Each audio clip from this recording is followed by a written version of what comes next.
sarà Conegliano. Bentrovati al Meteo.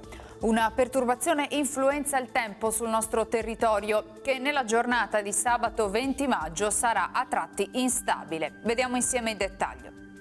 Sul Veneto qualche schiarita al mattino, poi cielo più nuvoloso con qualche pioggia sui monti ma fin verso le pianure. Fenomeni meno probabili tuttavia sulle zone costiere e più interne della nostra regione. Venti tesi dai quadranti nord-orientali. Temperature in continuo aumento, minime tra 12 e 16 gradi, massime tra 21 e 25 all'incirca. Ci spostiamo ora sul Friuli Venezia Giulia.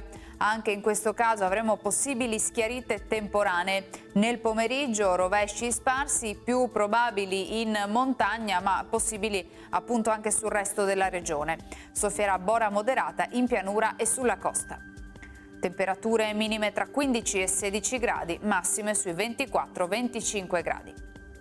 Infine diamo uno sguardo al Trentino Alto Adige, dove permarranno condizioni di variabilità con molte nubi e locali rovesci, soprattutto nel corso del pomeriggio. Temperature minime intorno ai 14-15 gradi, massime sui 20-22 gradi all'incirca.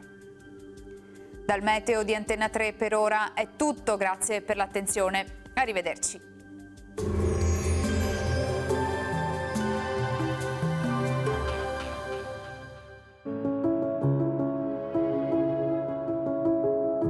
Ad accogliervi sarà Conegliano.